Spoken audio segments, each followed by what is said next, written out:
بسم الله الرحمن الرحيم الحمد لله رب العالمين وبه نستعين على أمور الدنيا والدين نشهد أن لا إله إلا الله وحده لا شريك له وأشهد أن محمدا عبده ورسوله صلى الله عليه وعلى آله وصحبه وسلم أما بعد.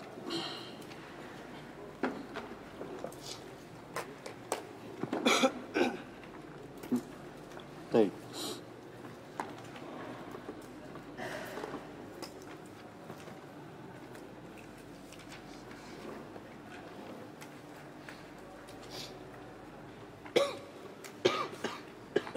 Kita masih dalam penyebutan sifat-sifat untuk Allah Subhanahu wa taala yang datang dalam hadis Nabi sallallahu alaihi wasallam.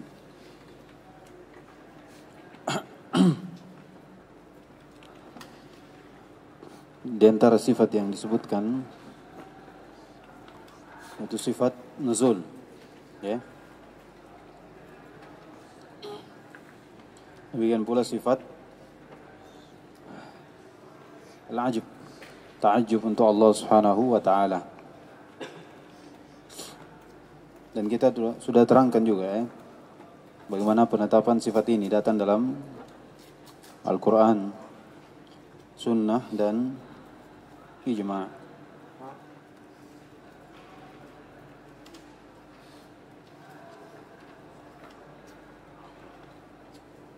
Kemudian dari penyebutan sifat yang lain, kata penulis rahimahullah ta'ala, wa qawluhu yadhakullahu ila rajulaini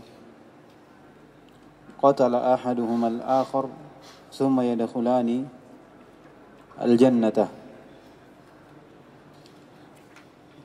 Di sini ada penetapan sifat ad-dhahk, tertawa untuk Allah Subhanahu wa taala. Dan sifat ad-dhahk ini dari sifat fi'liyah, ikhtiyariyah. Apa maknanya sifat fi'liyah?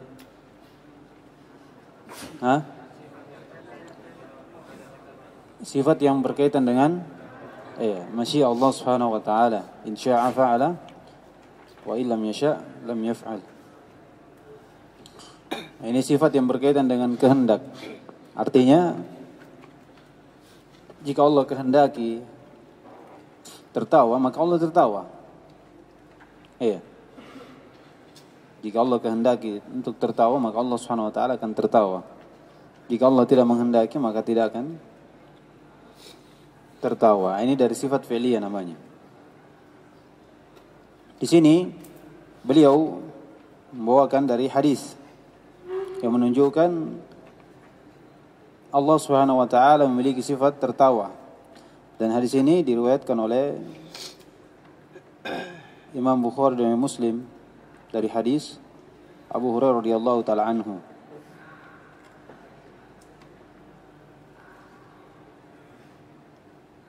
Kata Nabi SAW, yadhakullahu ila rajulaini qatala ahaduma al-akhar thumma yadkhulani al-jannah.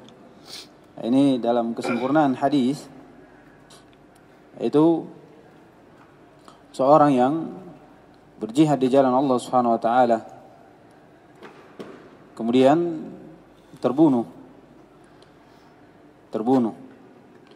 Kemudian yang membunuh ini dari musuh Allah Subhanahu wa taala masuk dalam Islam. Kemudian berjihad lagi atau berjihad juga, kemudian terbunuh juga. Kemudian terbunuh juga. Jadi semuanya ini keduanya mati dalam peperangan. Cuman salah satu dari ini membunuh yang mati sebelumnya. Makanya disebutkan Allah Subhanahu wa taala tertawa kepada dua orang yang salah satunya membunuh yang lain. Dan keduanya ini sama-sama masuk surga. Karena sama-sama mati di peperangan. Itu kesempurnaan hadisnya. Di sini Allah Subhanahu wa taala tertawa kepada dua orang laki-laki ini. Ini menunjukkan Allah Subhanahu wa taala memiliki sifat tertawa, memiliki sifat tertawa.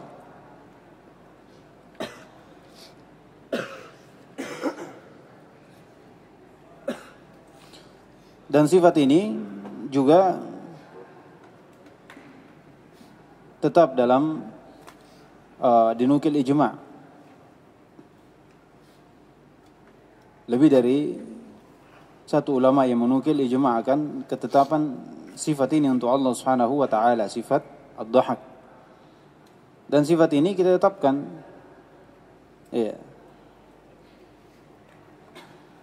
tanpa ada ta'til, tahrif, tamsil dan takyif. Penetapan sesuai dengan kebesaran dan keagungan Allah Subhanahu wa taala. Kita mengikrar dari hadis ini, kita terima, kita imani. Kemudian kita imror, biarkan sebagaimana datangnya. Allah Subhanahu wa taala tertawa tanpa ada takyif dan tamsil. Kemudian isbat, kemudian kita tetapkan bahwasanya sifat tersebut sesuai dengan kebesaran dan keagungannya. Seperti itu. Nah, itu semua berjalan. Tidak ada pertanyaan bagaimana sifatnya. Kita hanya menerima dan mengimani Allah Subhanahu wa taala menetapkan untuk zatnya sifat tersebut sesuai dengan kebesaran dan keagungan Allah Subhanahu wa taala.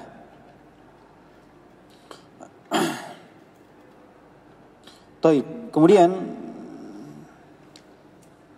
kata penulis rahimahullah, fahada, maka ini hadis tersebut, wa ma asbahahu mimma sahha sanaduhu, dan apa yang semisal dengannya dari sifat-sifat yang Allah tetapkan untuk zatnya, baik dalam Al-Quran atau baik dari sifat zatiyah dan fi'liyah, apa yang sahih sanadnya sampai ke Nabi SAW. Ini garis bawah ini kenapa seperti itu? Karena kadang seorang itu berbicara tentang Allah Subhanahu wa taala, tentang sifat, menetapkan atau menafikan itu tanpa ada dalil, mereka bersandar kepadanya. Dan Ahlussunnah wal Jamaah itu selalu ketika berbicara tentang sifat, terlebih itu penetapan, itu harus memiliki dalil Al-Quran dan Sunnah yang sampai sanadnya kepada Nabi SAW. Kalau ditanya kenapa seperti itu, karena ini perkara ghaib. Perkara ghaib. Tidak ada yang tahu kecuali Allah Subhanahu wa taala. Dan Allah Subhanahu wa taala mengkhabarkan kepada nabinya tentang zatnya. Maka jika itu benar datang dari Nabi SAW, maka kita tetapkan sebagaimana Allah tetapkan dan nabinya tetapkan sifat tersebut untuk Allah. Itu alasannya. Tidak bisa orang berbicara tentang Allah Subhanahu wa taala pada penetapan sifat dari pendapatnya, dari pandangannya. Karena ini berbicara tentang perkara ghaib. Perkara ghaib. Taib. Oleh karena itu dinafikan atau kita dinafikan ilmu tentang kaifiyat karena tidak ada khabarnya dari Nabi SAW, dari Allah Subhanahu wa taala tentang kaifiyat sifatnya. Makanya Ahlussunnah wal Jamaah kalau bicara tentang kaif itu menyerahkan kepada Allah Subhanahu wa taala, tidak ada ilmu tentang kaifiyatnya. Dan bertanya tentang kaifiyatnya itu disebut apa? Bid'ah, sebagaimana disebutkan oleh Imam Malik, akan datang nanti asarnya. Taib. Kata beliau, fahada wa ma ashbahahu mimma sahha sanaduhu wa uddilat ruwatuhu nu'minu bihi wa la narudduhu wa la najhaduhu wa la nata'awwal bita'wilin yukhalifu zahirahu wa la nushabbihuhu bisifatil makhlukin wa la bisimatil muhdatsin wa na'lamu anna Allah la shabiha lah wa la nadhira lah laysa kamithlihi shay wa huwa as-sami'ul basir. وكل ما تخيل في الذهن أو خطر بالبال فإن الله تعالى بخلافه. Kata beliau, dan ini dan apa yang semisal dengannya dari apa-apa yang sahih sanadnya sampai ke Nabi SAW atau perawinya ini adalah orang yang terpercaya. Iya. Mutmainnah, hatinya ini tenang ketika meriwayatkan hadis. Kata beliau, kita imani dari apa yang datang ini. Kemudian jangan kita menolaknya, jangan kita mendustakannya. Ini sudah berlalu semua. Dan jangan kita mengingkarinya. Apalagi wala nata'awwaluhu bita'wilin yukhalifu zahirahu, dan jangan kita mentakwil. Nah, ini sebagaimana madhab dari ahlul bid'ah, Jahmiyah, Mu'tazilah, Asy'ariyah. Ini kerjaannya dia berkaitan dengan sifat, mendustakan, menolak. Kalau tidak bisa mendustakan dalil yang datang, dia merubah maknanya dengan makna yang tidak ditunjukkan oleh zahirnya, sebagaimana yang kita terangkan sebelumnya. Itu kerjanya. Makanya datang dari mereka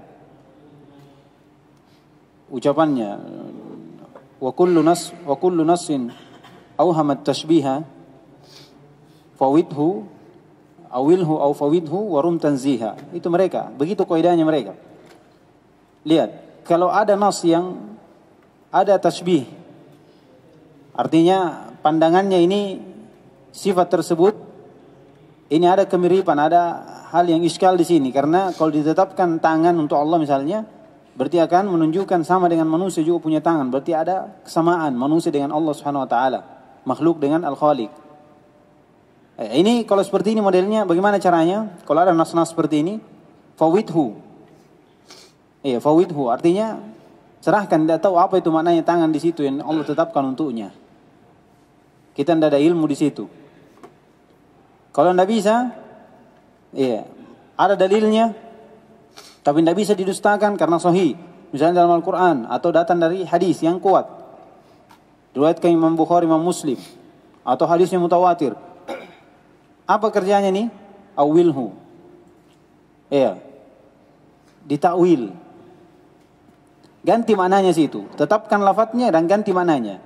Sebagaimana yang berlalu, tangan, lafadznya ada, maknanya kuwa, kudro. Akan datang nanti istiwa, jelas istiwa, lafadznya, maknanya istaula.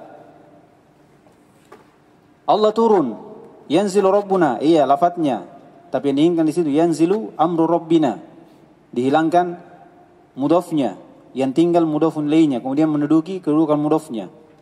Lihat, begitu modelnya. Kalau dia kerjakan ini, apa modelnya?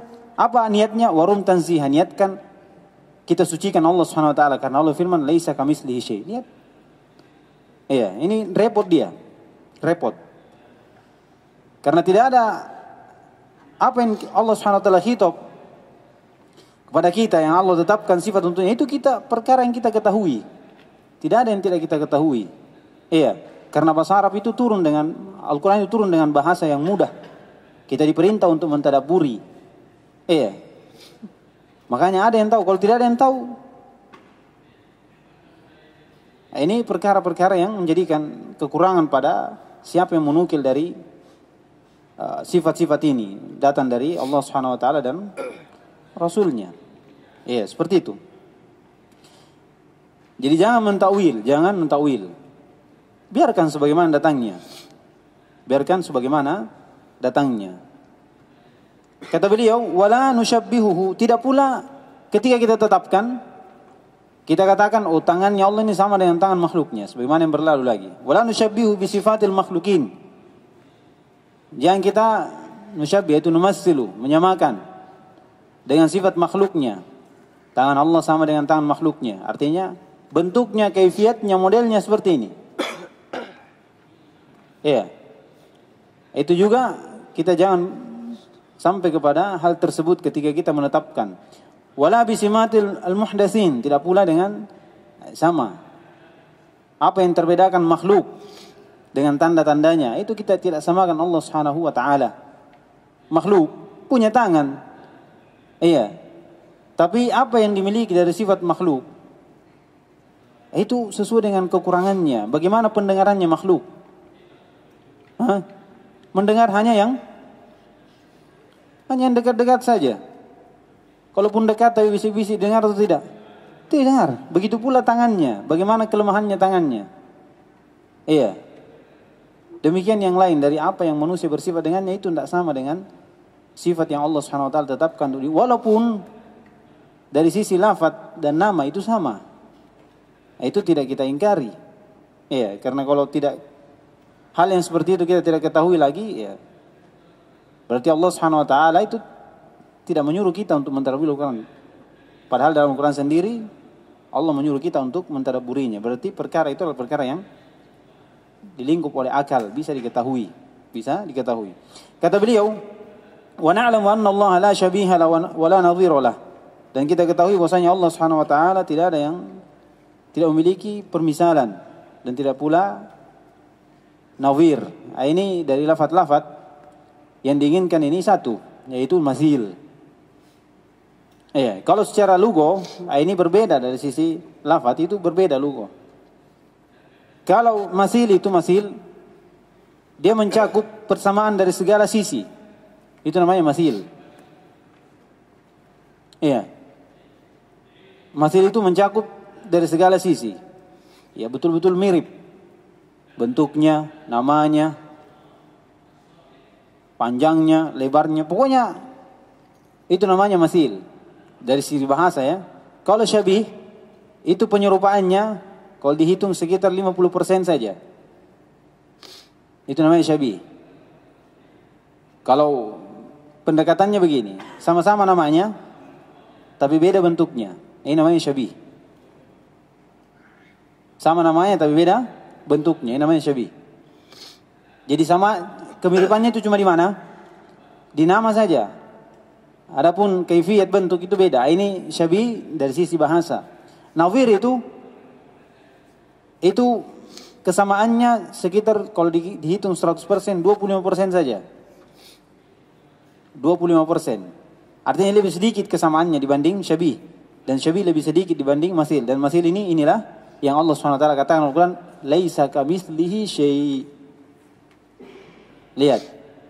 Laisa kamitslihi syai'. Betul-betul tidak ada yang sama dengan Allah SWT. Dari apa? Dari segala sisi, kaifiyatnya, tidak ada. Ini tidak ada yang semisal dengannya. Allah Subhanahu wa taala. Lihat. Tapi kalau diitlakkan kepada pembahasan sifat, ini syabih nazir itu sama. Maknanya adalah masil. Dikatakan tashbih at-tam al-kamil. Nazir at-tam al-kamil, yaitu bermakna apa? At-tamsil atau al-masil, mumasalah. Itu seperti itu bahasanya. Kalau ada yang mengitlakkan dari para ulama seperti itu. Jadi ini bahasa yang perlu dipahami ya. Kalau antum dapati dalam misalnya di penetapan Allah Subhanahu wa taala yushbihul makhluk. Misalnya antum dapati dari ulama. Allah Subhanahu wa taala yushbih, dikata syabih. Itu semisal dengan makhluk. Jangan antum manakan syabih di situ mana masil. Tapi syabih dari sisi bahasa itu Allah Subhanahu wa taala yang makhluknya itu sama dari sisi nama saja. Adapun kaifiyat itu beda. Makanya kata Abdullah bin Abbas radhiyallahu ta'ala anhu, "Laisa fid dunya mimma fil jannah illa al-asma." Tidak ada di dunia itu dari apa yang ada di surga kecuali nama saja yang mirip. Hakikatnya itu tidak ada yang kita tahu. Makanya kata Allah SWT dalam hadis kudusi, "A'dadtu li'ibadi as-salihin." Saya janjikan, saya siapkan untuk hambaku yang beriman, yang soleh ini, ma la ainun ra'at, yang tidak pernah dilihat oleh mata. Lihat. Wala udhunun sami'at, tidak pula apa yang pernah dengar oleh telinga dari bagaimana bentuk pohon, apa saja yang disebutkan dalam surga. Dari kenikmatan. Seperti itu. Itu bahasanya ya. Supaya, karena ini pembahasannya sebenarnya bukan tempatnya untuk dijelaskan di sini lebih lebar. Karena kita belajar silsilah, makanya kita urutkan kapan cocok ini dijelaskan. Supaya bukan kalian belum mampu untuk menangkap, tidak. Tapi bagaimana supaya maklumat itu sedikit-sedikit masuk. Iya, sedikit demi sedikit. Kalau disampaikan semuanya pembahasan, itu nanti tadakhul, atau tadakhul. Maklumat itu satu ke satu. Jadi kadang pengertian ini saya inginkan antum sebutkan pengertian lain. Kenapa? Terlalu banyak maklumatnya. Kemudian tidak tersusun. Tidak tersusun. Tapi kalau banyak tapi tersusun itu mudah. Nah, ini caranya. Ilmu itu yu'khadhu syai'an fa syai'an. Sedikit demi sedikit. Kemudian ditata. Taib. Kata beliau, dalilnya mana? Laisa kamitslihi syai' wa huwas samiul basir. Lihat, ini sudah kita terangkan bagaimana ini pokok atau kaidah penting pada pembahasan nama dan sifat untuk Allah Subhanahu wa taala dengan ayat ini. Kembali ke ayat ini semuanya. Apa yang kita tetapkan itu kembali kepada ayat ini. Laisa kamitslihi syai' wa huwas samiul basir. Makanya ayat ini membantah dua kelompok. Ada masih ingat? Laisa kamitslihi syai' membantah siapa? Mumatsilah yang menyamakan sifat Allah dengan sifat makhluknya. Kemudian penetapan wa huwas samiul basir membantah kelompok Mu'attilah karena dia menolak sifat. Allah tidak mendengar, Allah tidak melihat. Sedangkan Allah di sini tetapkan Allah melihat dan mendengar. Jadi ini dua. Karena kelompok yang menyelisih Ahlussunnah dalam pembahasan asma wa sifat itu cuma dua. Mu'attilah dan mumatsilah. Di sinilah bercabang. Ada yang menolak semua sifat, ada yang menolak nama, menolak sifat tidak nama, ada yang menolak sebagian sifat saja. Seperti itu. Begitu pula mumatsilah. Mereka banyak dari kelompok-kelompok. Taib, kata beliau, wa kullu ma tukhayyala fi dhihni. Ini berkaitan tentang gambaran bagaimana ketika kita mendengar sifat Allah itu kadang muncul dalam pikiran bagaimana bentuknya. Makanya kata beliau kullu ma tukhayyala fi dhihni, apa yang terkhayalkan di mana di otak ini tak kala kita mendengar sifat, kata beliau au khatara bil bal, atau apa yang terbetik kita tidak sengaja terbetik bagaimana kaifiat itu, kata beliau fa inna Allah ta'ala bi khilafi, sesungguhnya Allah Subhanahu wa taala itu berbeda dengan apa yang lihat, apa yang terpikirkan dan apa yang terbetik. Khatara itu sesuatu yang tidak kita inginkan, kadang datang sendiri.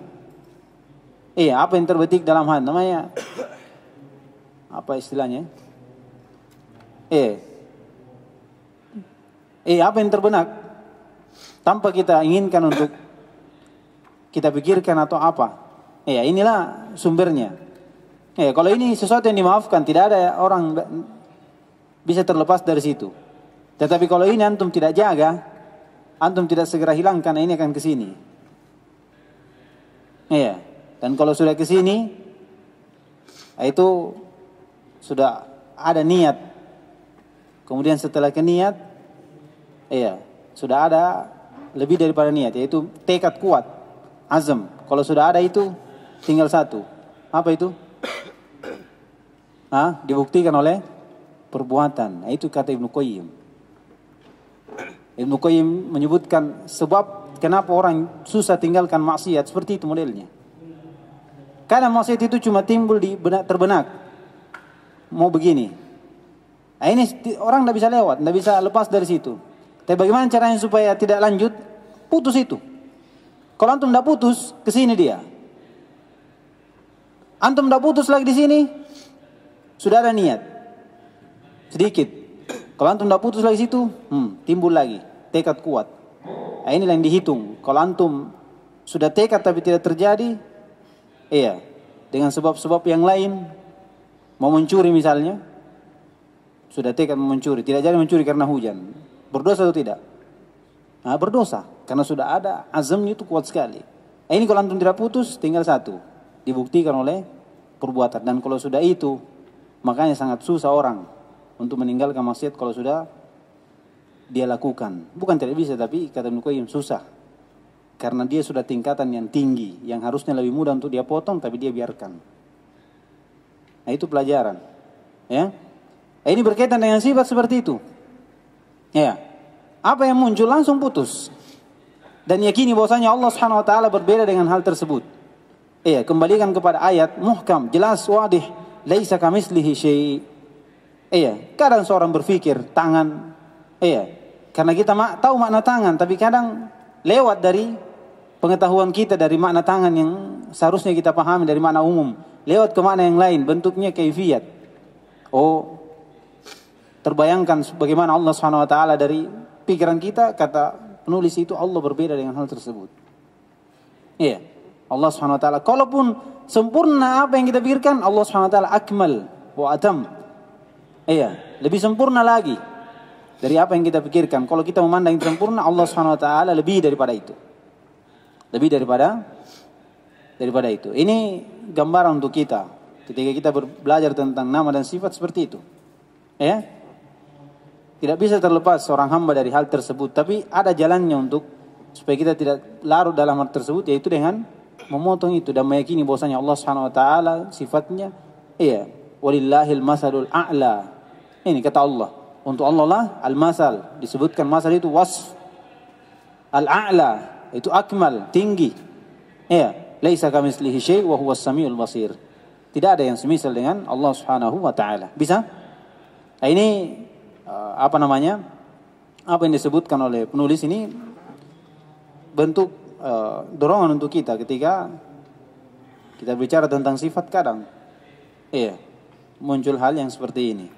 Muncul hal yang seperti ini dan kita yakini bahwasanya Allah Subhanahu wa taala berbeda dengan hal tersebut. Taib. Kemudian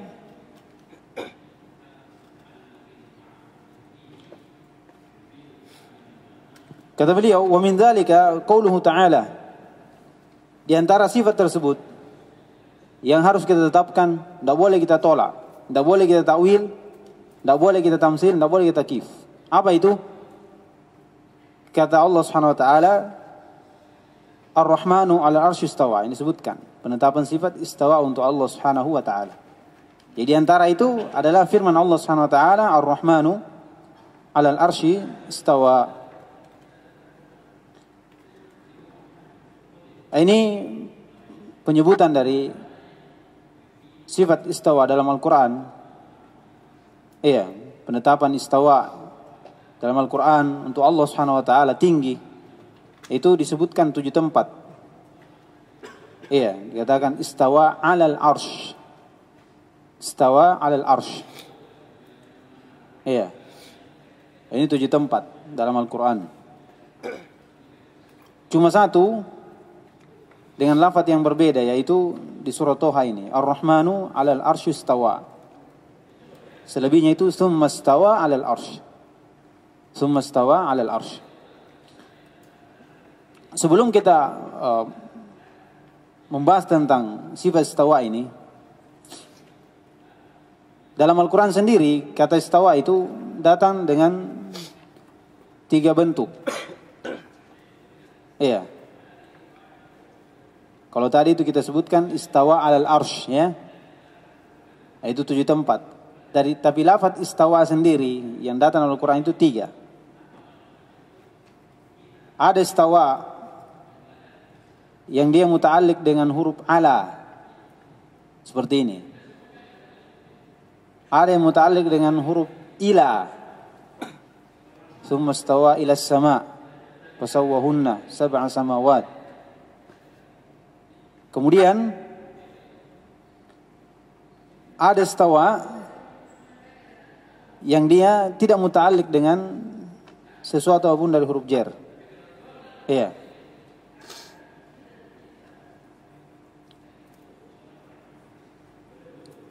Tidak ada muta'alliqnya dengan huruf-huruf jar. Iya. Seperti dalam firman Allah SWT surah Al-Qasas, "Walamma balagha ashuddahu wastawa." Ini semua punya makna tersendiri, ya. Punya makna tersendiri dari lafaz istawa ini. Iya. Dan satu lagi datang dalam bahasa, kalau dikatakan istawa, kalau dia disebutkan apa namanya, bergandengan dengan waw. Bergandengan dengan waw. Itu bermakna sama.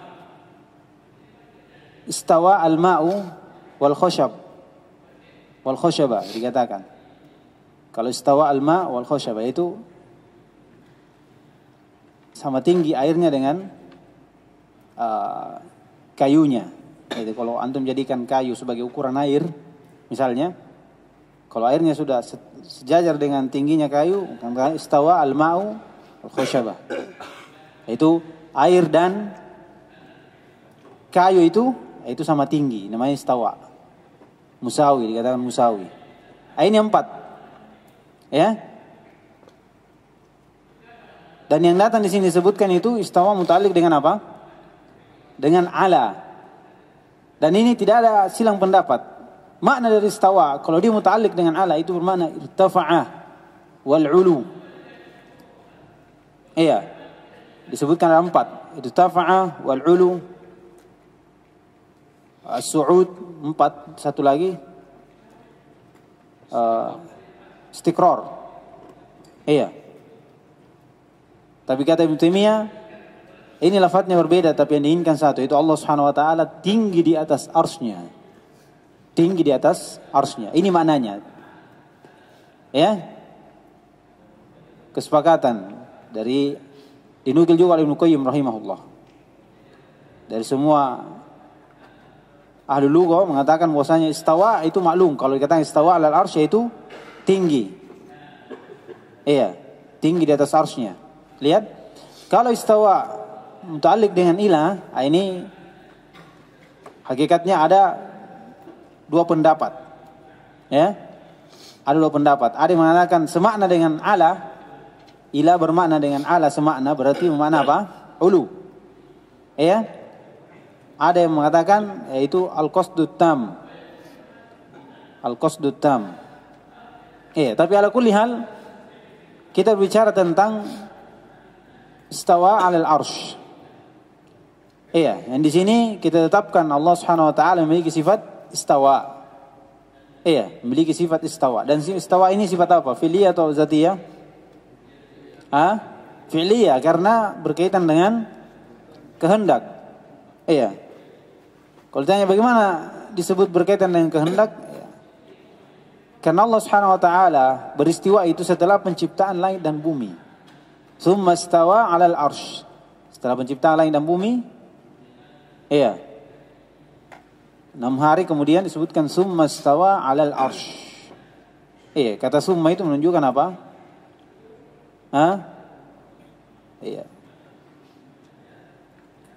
Apa kata summa? Dia ta'qib di akhir, kemudian bimuhla dengan waktu. Menunjukkan istawa itu terjadi setelah apa? Penciptaan langit dan bumi. Itu namanya sifat ikhtiyariyah. Sifat ikhtiyariyah. Ini disebutkan dalam ayat penetapan istawa itu.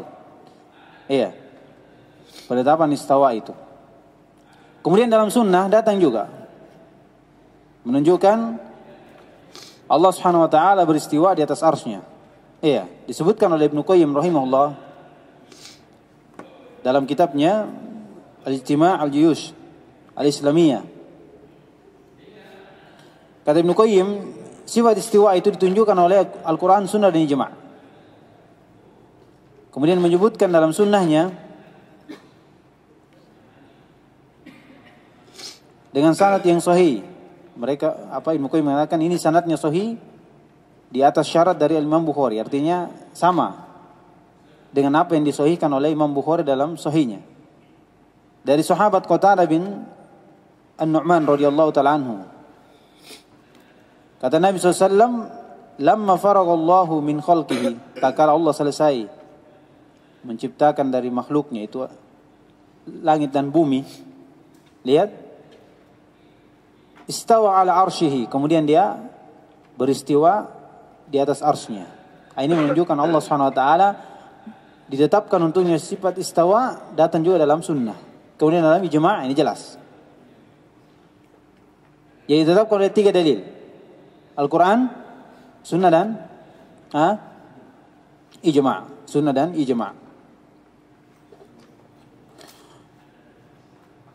Ini makna yang jelas untuk Allah Subhanahu wa taala dari makna istawa itu al-ulu.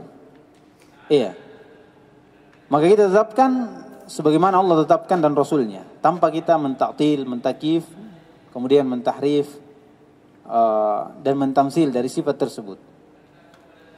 Istawa sesuai dengan kebesaran dan keagungan Allah Subhanahu wa taala, bagaimana istiwanya. Ini yang ditanyakan kepada Imam Malik. Iya. Yang di mana Imam Malik di situ khaufnya akan pertanyaan ini besar, menjadikan keringatnya keluar. Iya. Sampai terdiam, tunduk. Seakan tidak percaya dari pertanyaan ini. Iya. Ini bagaimana seorang yang mengenal Allah Subhanahu wa taala itu langsung terasa dalam hatinya ketika ada hal yang lain berkaitan dengan hal tersebut, yang tidak ada ilmu dari Allah Subhanahu wa taala tentang hal itu. Lihat, datang orang-orang dari yang menyelisih Ahlussunnah wal Jamaah tentang ini, itu memanakan lain dari istiwa.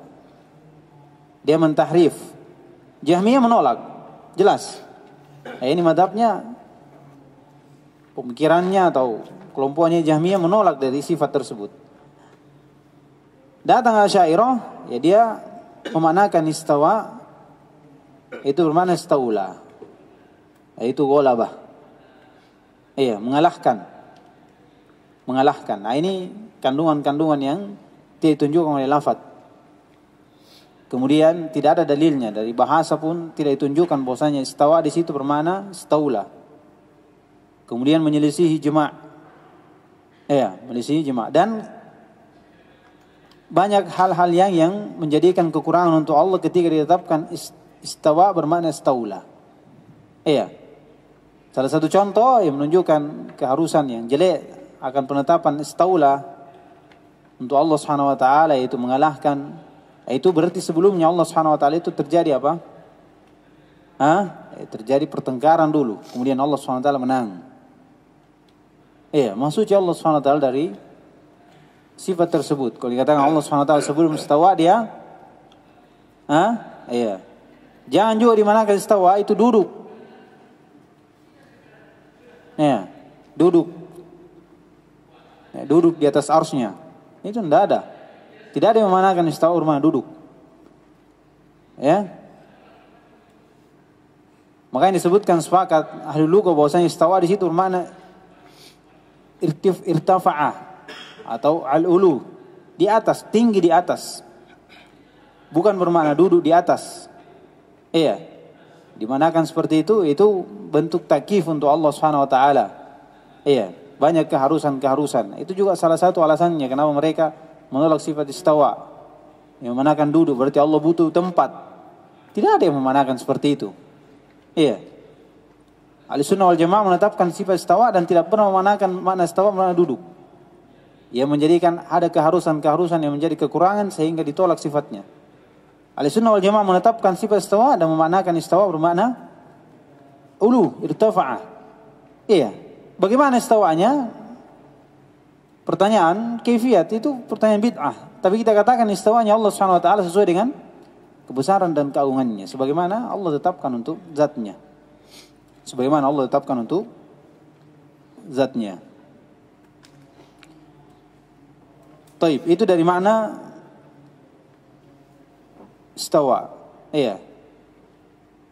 Dan akan ada nanti insyaallah perbedaan antara sifat ulu yang Allah tetapkan untuk zatnya dengan sifat istawa itu sendiri. Itu ada 5 perbedaan nanti insyaallah setelah kita sebutkan penetapan sifat ulu untuk Allah Subhanahu wa taala. Kata beliau, kita ambil lagi ya. Wa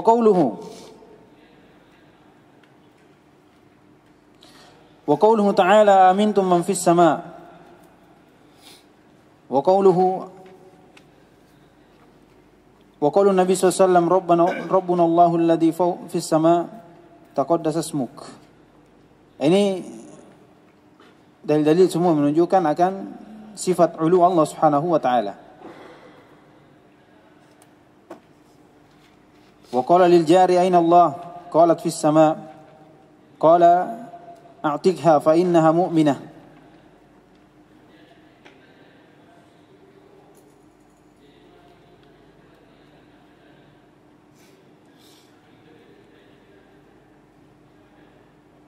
Wa qala an-nabiy sallallahu alaihi wasallam li Husain, "Kam ilahan ta'bud?"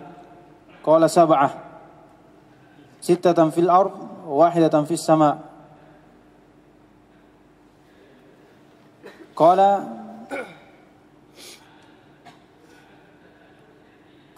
man li rukbatika wa rahbatika? Qala alladhi fis sama'. Qala fatruk as-sitta wa'bud alladhi fis sama'. Wa ana u'allimuka da'watain fa aslim. Wa 'allamahu an-nabiy sallallahu alaihi wasallam fa aslama wa 'allamahu an-nabiy sallallahu alaihi wasallam ay yaqul Allahumma alhimni rushdi wa qini syarra nafsi. Ini semua dalil-dalil ya tentang penetapan sifat ulu untuk Allah Subhanahu wa taala. Iya, sebelum kita terangkan semua ini, kita jelaskan bagaimana perbedaan antara istawa dengan ulu. Insyaallah besok kita masuk membahas tentang bagaimana penetapan ini, tentang istawa atau sifat ulu ini. Jadi dua hal ini itu tetap untuk Allah Subhanahu wa taala, sifat istawa dan sifat ulu. Ya. Sifat ulu untuk Allah Subhanahu wa taala. Cuman kalau ditanya apa perbedaan antara sifat istawa dan ulu ini, itu ada 5 perbedaan. Sebagaimana kita maklumi, sifat istawa itu adalah sifat apa? Sifat fi'liyah.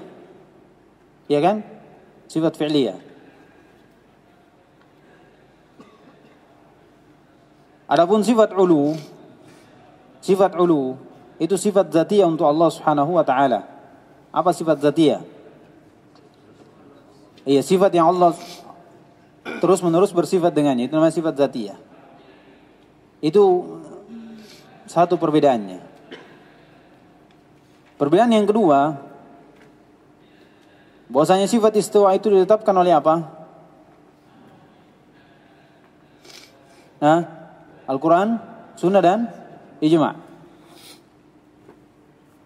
Adapun sifat ulu, dan ini akan nanti terangkan nanti, itu ditetapkan oleh 5 dalil.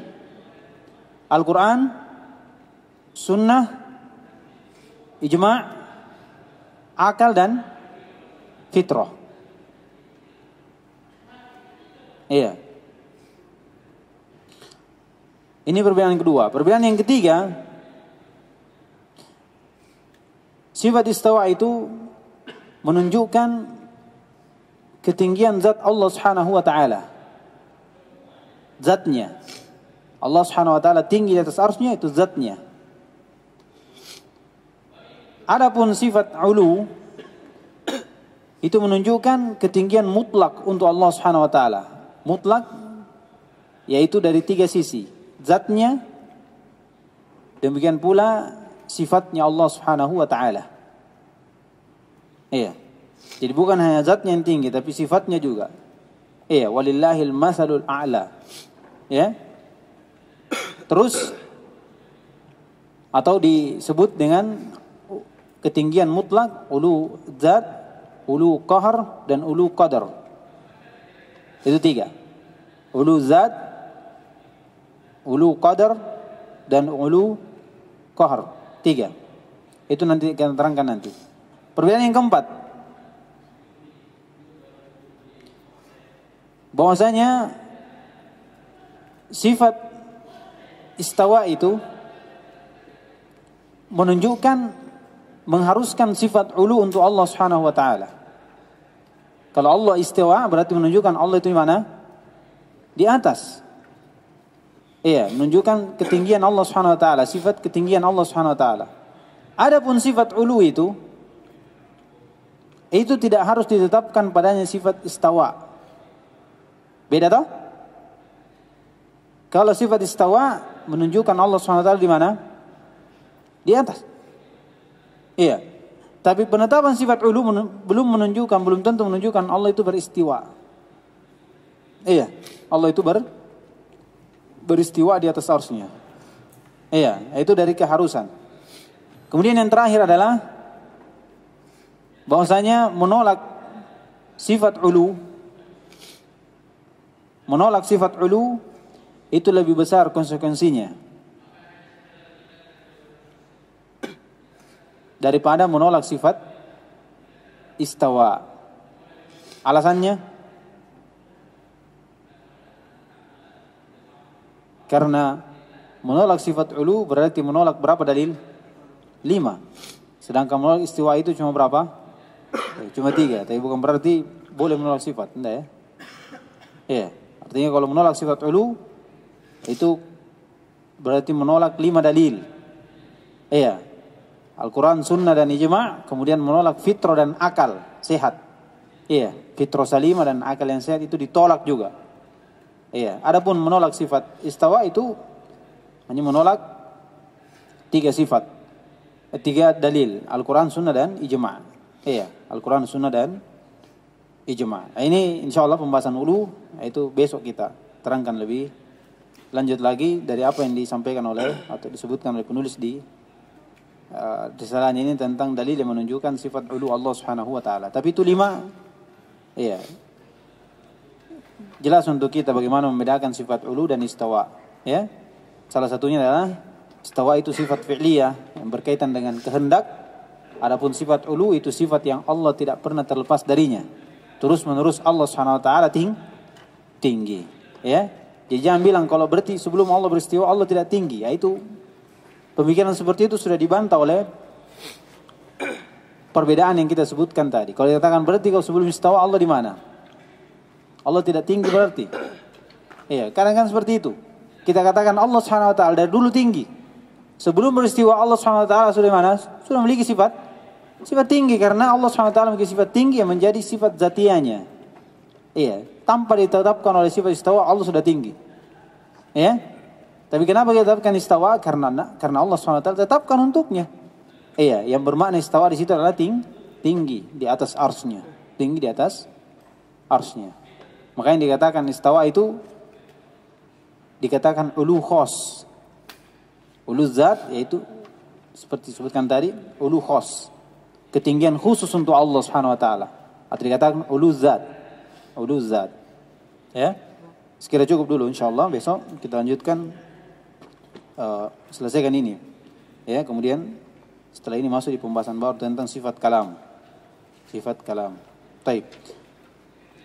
Naktafi bihadzal qaul subhanakallahumma wa bihamdika asyhadu an la ilaha illa anta astaghfiruka wa atubu ilaik.